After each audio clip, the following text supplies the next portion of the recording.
doing ministry, having a family, having so many things that God entrusts us, it's always great to have people that can walk with you, that can tell you what you're doing that's well, what you're doing that's not well. And the next gentleman, to me, has been a mentor, but also a friend and a pastor in difficult times. Dr. Alan Forsman, welcome. Thank you, Danny. It's great to be with you. Now, some people, that are newer to the covenant may not know who you are. Tell us a little bit about you and where you live and how you got involved with the covenant. I currently live in Sarasota, Florida. I moved here from Illinois, actually. I spent 17 years in the Central Conference. Part of that time, I was pastoring, associate pastor at Naperville Covenant Church, and then from there, I went to work with Evelyn Johnson and Debbie Blue in Chicago at Covenant offices. At the same time, I had the great privilege of working corporately as an external facilitator for Accenture and then for PepsiCo. So I was able to take that work in the marketplace and the work in the church and bring them all together. And I think was helpful in bringing some really good resources into helping with our conference and with our local churches across the country. Do you remember when you and I met? We met in California. We did. And you were in Southside, LA. And we would get together and go to great restaurants all over the LA area. El Salvadoran restaurant, I think, were a couple of our favorites. And we just struck up a relationship. Yeah.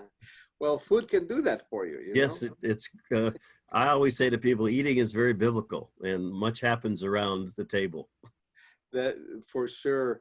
I believe you visited my church with Journey to Mosaic, was it? That you came for the first time? Initially, that was it.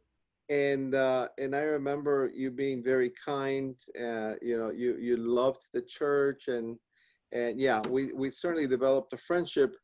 After that, you were my pastor in a difficult situation when I was going through a divorce. A very, it's a very uncertain part of my life, and I have to say thank you. You walked with me very gently, and you took care of me, my family. We were in great hands, and I'm always going to be grateful to you for that. Well, and it's always a privilege to let someone into your life as you did and just walk along with them. I think that I just wrote a short paper on empathy. I found some very interesting information on that. And I just think that is so important in today's world. Yeah, one of your abilities is to be a pastor. You are such an intelligent man, well-read, well-versed. You never flaunt any of that, and you never throw your way around. Tell me a little bit about your style of mentorship and how did you come about? You walk with many people, not just me. You walk with many people. Mm-hmm. How did you develop your style? How did you feel called to do what you do? Well, after I finished college, I went to graduate school, and I was in sociology, but then I decided to move more toward counseling psychology. So I finished a graduate degree in counseling psychology, and at the same time, I had been commissioned in the U.S. Army. So believe it or not, they actually used me in my field, and I was the personnel psychologist for the 5th Army, which included most of the Midwest. Wow. So I would counsel with people trying to get into the service, counsel with people leaving the service. Previous to that, I'd also had some experience at Hines VA Hospital working with veterans in group work. And so that set me on a pattern. And after the service, I went back to graduate school and got another degree in counseling psychology, and then was working as a school psychologist. During that time, we were attending a Covenant church, and the church was beginning to grow, and they invited me to come on staff. So that started my movement into working in ministry. So I think a combination of the experience, the education, And just my interest and love for people had led me in that particular direction. You have you are an avid reader. Yes. You read constantly. Do you consider, why do you think it's important to be a student for life? Why is that important? Well, I think the word disciple just says learner, and that's been my framework. I do love to read, and it's interesting. I think part of that probably came from my grandfather, who was a very avid reader, and he would always have a book. And also, some of my favorite authors are a couple of guys named Kouzes and Posner, and they have written several things on leadership. And I first got acquainted with them in 1993 when I was working with Evelyn Johnson and Debbie Blue in the Covenant offices. And one of their books, called A Leader's Legacy, they say the best leaders are the best learners. And I heard a podcast recently that I thought was very interesting, and it said, we need to, in this day in which we live, we need to be learn-it-alls, not know-it-alls. Huh. Hmm. So, what are you reading? What's on your nightstand right now, or what's on your book stand? Well, I recently finished the latest book by Patrick Lencioni, whom I also appreciate very much. He's a business person, but a strong Christian. And his book, called The Motive, and it's all about servant leadership. And essentially he said people need to examine the reason that they became leaders, and it really should be because our chief goal is to help other people. And I remember Gary Walter, our former president, would always say Jesus personified leadership by being a humble, obedient servant. And I think that that's really so important for us to keep in mind, because one of the early pietists that helped form the covenant, or frame the covenant at least, would always say, we exist for God's glory and people's good. Right. And I just try to live up to that. It's sometimes hard, but that's really, I think, why we're here. That's really our ultimate purpose. Mentorship is important to you, and Yes. many of us have been the beneficiaries of that. Why is mentoring important to you? Why is that one of your disciplines? Well, I think as I continue to get older, I think it's important for us to be assessing our purpose. And Psalm 71 has become a very important psalm for me. If I can digress for just a minute, you know my involvement with Evelyn Johnson and Debbie Blue in the whole Crescendo movement, which is Yes. a ministry of making deepened disciples. And that's really about how do we help baby boomers and beyond, and that's me, I'm a baby boomer. How do we help us recover or rediscover our purpose for being here on this earth? Why does God give us the days that we have? And Psalm 71 is a psalm that was not named, as most of them are, but Charles Spurgeon called it the Psalm of an Aging Servant. And there are two verses toward the end of that psalm, if I'll read them for just a second here. 17 and 18 of Psalm 71. You have taught me from my earliest childhood, and I am constantly telling others about the wonderful things that you do. Now that I am old and gray, do not abandon me, O God. Let me proclaim your power to this new generation. And I think if we have something to offer, we should be willing to walk alongside people and pass it on. And that's really about, what does new life in Christ look like? What does discipleship look like? Not that we have all the answers, but that we can help in our conversations with people, asking good questions, listening, reflecting on life experiences, and walking alongside people as everyone deals with the changes and the transitions in life. One of the things that amazes me about you is that you have you have such range in mentorship. You can be mentoring an executive, you can be mentoring a pastor, a church planter, or etc. What are some good basic rules of anyone that wants to be a mentor? What you did tell us: asking good questions, listening. Mhm. What are some of the other things that you can share with us that can help us become better mentors? Well, I'll go back to that idea of empathy. And the person who really talks a lot about empathy is a man named Daniel Goleman. He's another person that I read a lot. He's a neuropsychologist, and he was the first one to really popularize the idea of emotional intelligence. And he talks about the fact that we have cognitive empathy, and we have emotional empathy, and then we have compassionate empathy. And compassionate empathy, as I read through his stuff, really squares with the biblical picture of what it means to be an empathetic person.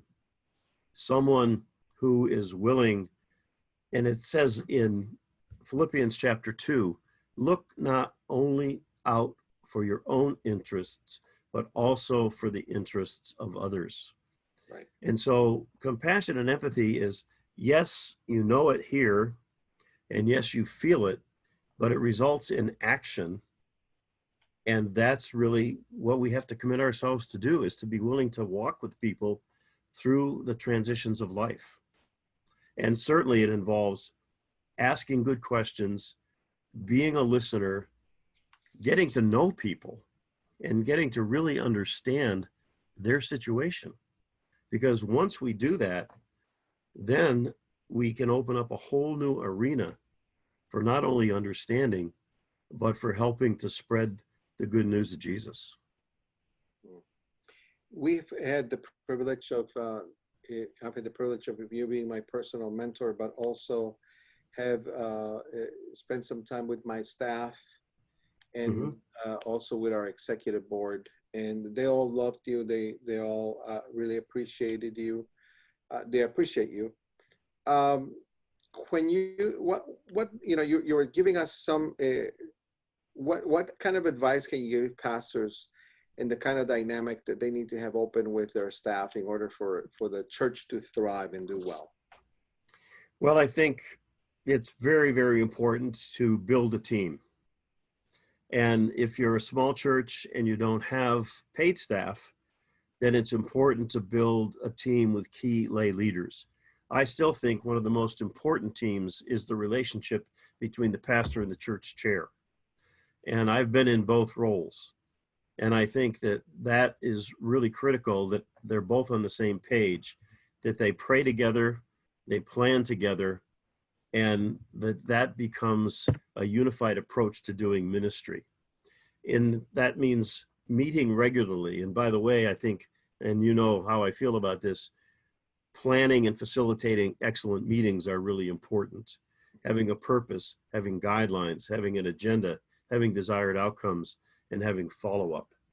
And then when you have a staff, I think to make sure that you meet regularly. It's very important, and Patrick Lencioni would say this, and he's done a lot of writing on teamwork, is that the key to moving ahead is to have a cohesive leadership team. And that cohesive leadership team then creates clarity and then communicates that clarity and helps to implement the ministry decisions that you make. What do we have to keep in mind when we talk and we try to build a team also with our executive board? Our executive board, for the people that are not aware, if a pastor has a team of people that are part of their executive board that can make some decisions on behalf of the church. We being congregational, most of the big decisions are always up to the church. The secondary decisions, the board can make decisions on behalf of the church. What would you say would be some important rules to keep in mind when we think in executive boards and or committees or people that are constantly being able to give feedback to the pastor?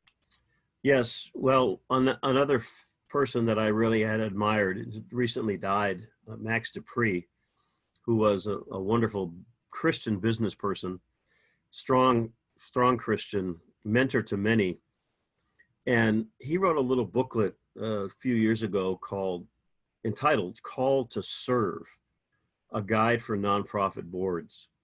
And he said this, that the purpose of a board, and I tend to like the word team better than board, but the words are transferable, is to be effective on behalf of the organization. So what that means is there has to be a strong commitment to the purpose.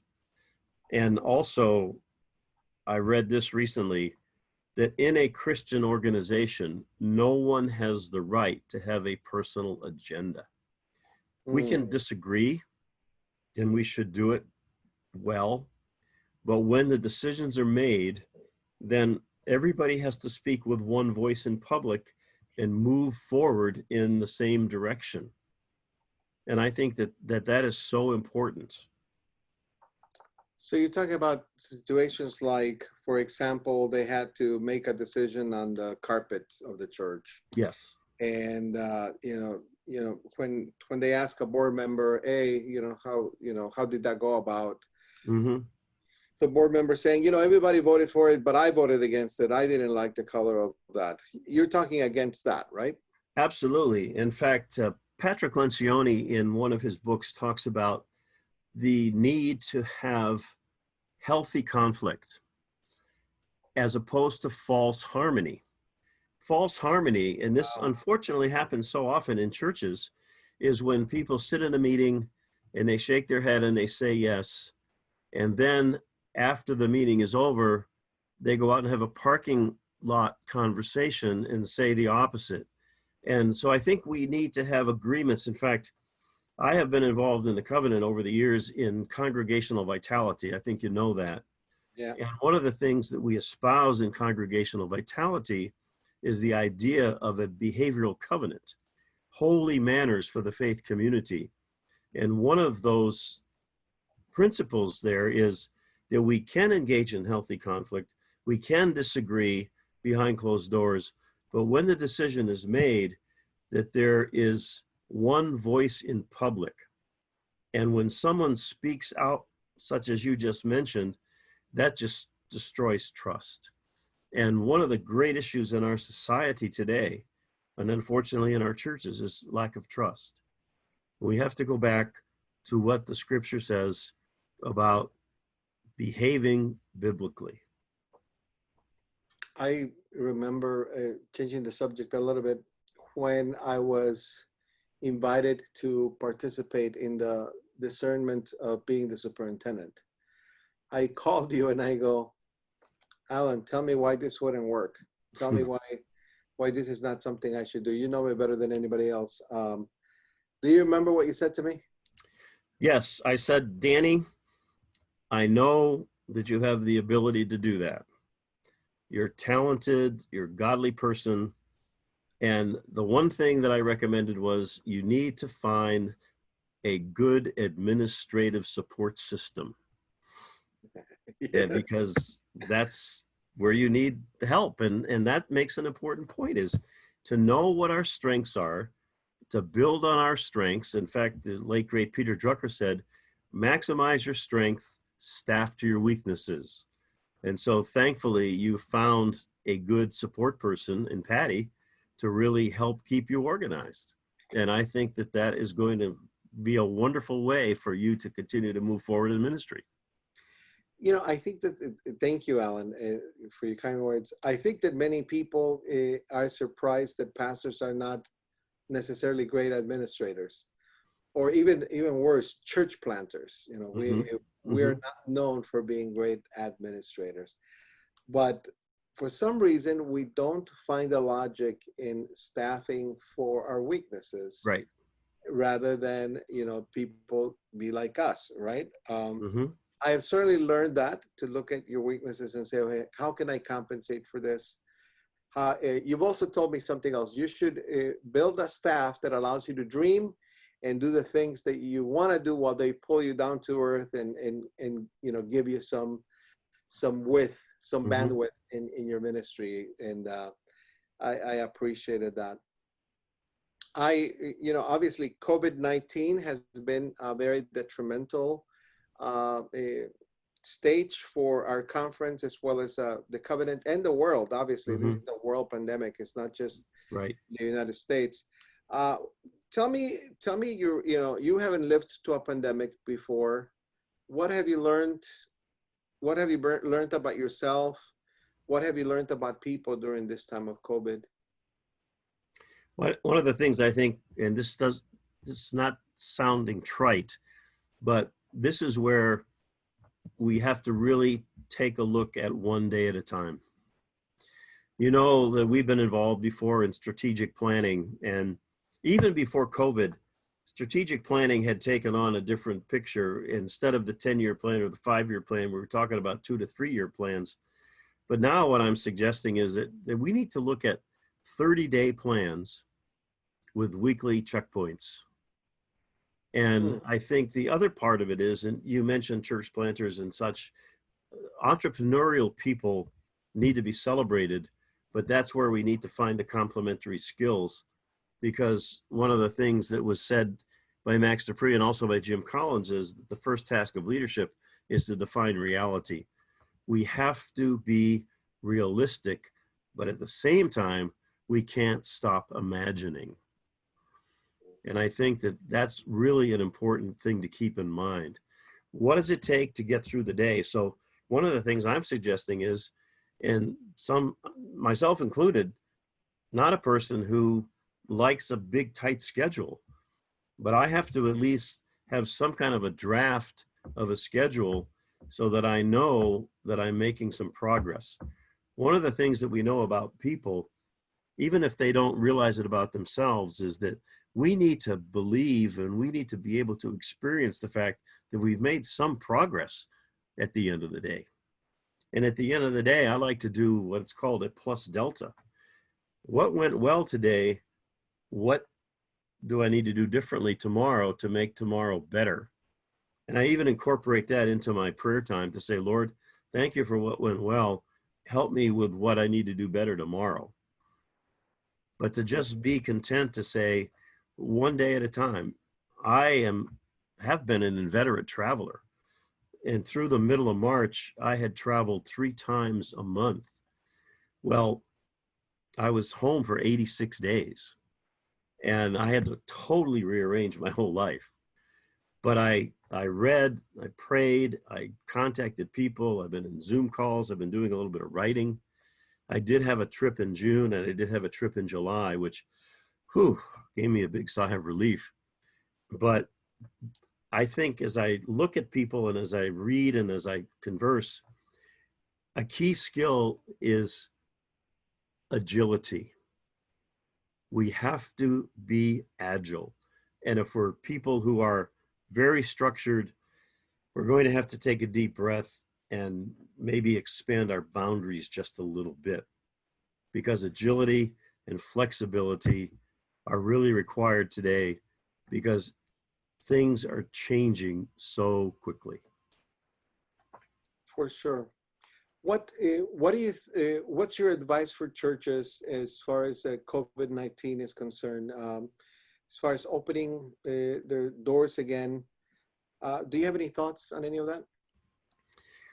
A lot depends. You know, the country is so diverse, and certain parts of the country will not allow it, and other parts of the country are saying go ahead.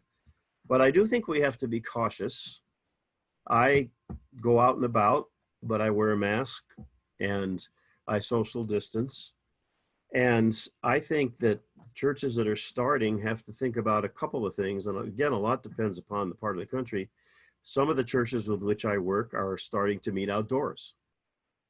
And they're able to set up a really nice scenario where they can socially distance and still have the opportunity for being involved in corporate worship. And I think that others are going to have to remain online. But here's something that really is important, Danny, I think, and that is going forward, it has to be a both and. Most of the experts say church attendance will probably never go back to what it was before COVID. So it is important to establish a credible online presence. And we must continue to do that even when we begin to move into reopening. And I think that it's hard for some people to understand that. A lot of people are saying, well, as soon as COVID's over, we'll stop the online streaming or we'll stop the YouTubing. But please encourage people to say, maintain excellence, because we don't want our online audience to feel as though they're second-class citizens.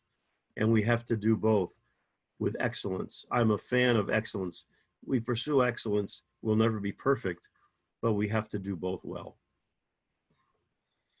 The second thing that's been troubling our country, and and obviously COVID has devastated some of our African American churches, specifically here in Chicago, and Latina churches, with the high rates of death.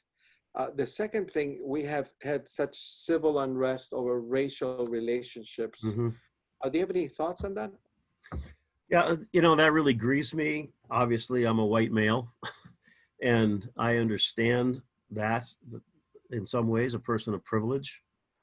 And yet I have found that the only way and the best way is to just get to know people. I talked earlier about empathy. We have to be willing to ask the tough questions, to engage in the difficult conversations. And I've had conversations with this about many of my friends in all different ethnic groups. And I just need to be an advocate, and I need to be an ally, and I need to get to know people. I was just reflecting, I've done a lot of listening and reading about Representative John Lewis, who was a wonderful person. And one of the things that he said, and I really believe this, is that we just have to sit down with people and get to know them. We are so prone to operate on prejudice. Prejudice is prejudging. If I get to know somebody, then I will not be prejudging. Right. And I will build a relationship. And as a Christian, if we were to just go back and read the Bible, then we would know that in God's eyes, all are created equal. And that's the truth. We need to go back to the truth. And we need to treat everybody with that same degree of respect and humanity. Thank you for that. Thank you for that. Tell us a little bit about your role in Crescendo. And some people have heard the name, but may not know what your ministry is with folks that are retired from their career, but not retired from ministry and from serving. Yes, Evelyn Johnson and Debbie Blue and I are the leadership team of Crescendo. And we talk about what happens after leaving compensated employment, that we now live into God's future purpose for our life. Psalm 92, this is our byline. The righteous will flourish like a palm tree. They will grow like a cedar of Lebanon, planted in the house of the Lord. They will flourish in the courts of our God. They will still bear fruit in old age. They will stay fresh and green. Evelyn and Debbie and I have been involved in various phases of older adult ministry over many, many years. At one time, I was the director of 50 Plus for the Covenant. We had conferences, we did work in local churches. 3-4 years ago now, Evelyn Johnson and I wrote a book, and it was called Regenerating the Generations. A year later, the publisher came back and said, this is going pretty well, but could you consider updating it? So we did some brainstorming, and we came up with the title for the next book called Crescendo, An Ascent to Vital Living. And that was well received and became a ministry of making deepen disciples, one of the 5 ministry priorities of the covenant. So we have built a team, and we do workshops, and we do coaching, and we do mentoring, and we have published some materials actually online on the Covenant website. You can get a downloadable Bible study for free on spices, and I'll tell you about that in a minute. And then a brand new one, which was just published on mentoring from a biblical perspective. But spices is our framework, and it stems from the idea that we are fearfully and wonderfully made. We are holistic in God's creation, spiritual. Love the Lord your God with all your heart, soul, mind, and strength, and your neighbor as yourself. Physical. We are a physical being. How do we take care of ourselves?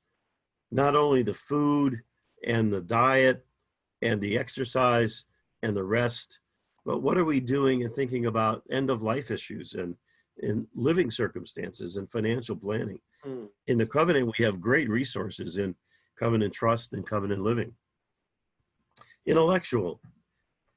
God gave us a brain and he expects us to use it. Right. It needs to be exercised.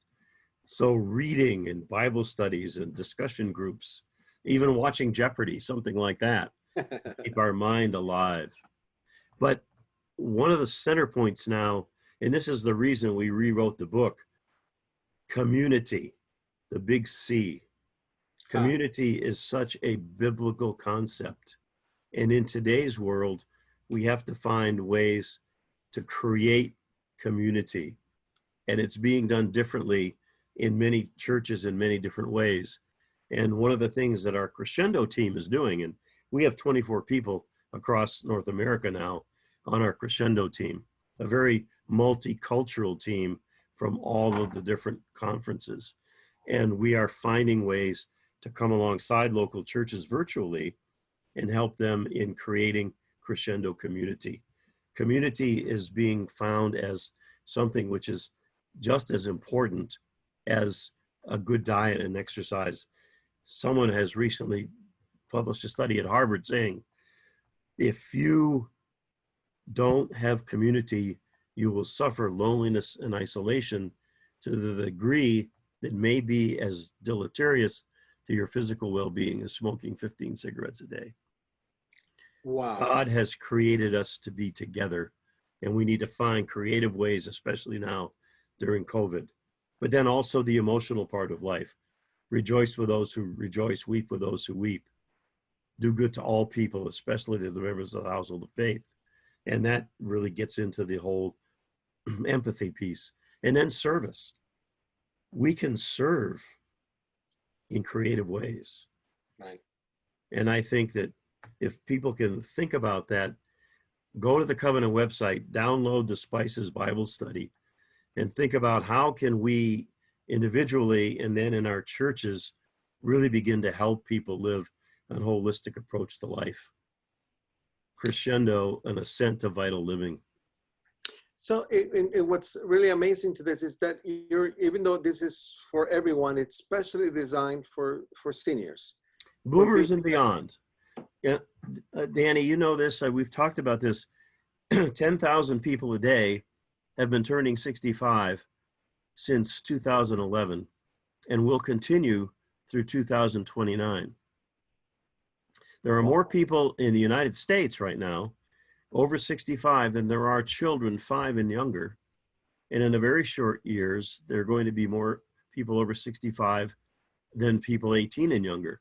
Another thing that I just saw, because of the COVID crisis, people are having fewer children because of the uncertainty. And so the demographics are probably going to be skewed even more to having more people over 65. About 1 in 5 people in this country now is over the age of 65, almost 20% of the US population. And in Canada, the statistics are pretty similar. So yes, that's a demographic reality, and we need to address that. The premise is obviously allowing people to be not only meaningful and useful, especially in their height of their maturity and their wisdom. Mm-hmm. Right. We tend to discard people that, that are not along well with technology, etc. But I've found that there's deep experience and wisdom there that people can utilize for the kingdom. And I think that Crescendo is just an amazing program. And thank you. I didn't know that you had come up with the name or that your team came up with the name. That is just amazing, Alan. And of course, tell us a little bit about working with Evelyn and Debbie. What that's like? Oh my, it's the best. And I'm such a person of teamwork, and how could you get a better team? I mean, I've known Evelyn for 30 years and I've known Debbie for 25 years, and we just love working together. Mm. They're both two powerful trailblazers in the covenant. Absolutely. Absolutely. I can't believe our time is done. I appreciate Wow. your wisdom. I mean, that just flew by. It did. It really did. I'm And surprised. I wrote a lot of it's my conversations with you usually make me do is write a lot of notes. Be effective on behalf of the organization. No one has the right to have a personal agenda. One voice in public. Mm-hmm. Patrick Lencioni, and talking about false harmony, Mm-hmm. Mm-hmm. graceful conflict instead, behavioral covenant, holy manners. I think that we should talk more about holy manners. Yes. And people that are visionaries need to be celebrated, but they also need to be skill complemented. Right. That's really powerful. And of course, plus and delta. As always, I'm very grateful for your life, in my life, and for the ways that you get to speak now. And if people are not happy that I'm their superintendent in the Central Conference, they should contact you because it's partly your fault. Have them give me a call. I will do that. Well, Love walking with you, Danny. thank you so much Blessings. for everything, and blessings on your life, your wife, your family, and please keep safe. Yes, you too. We'll stay in touch.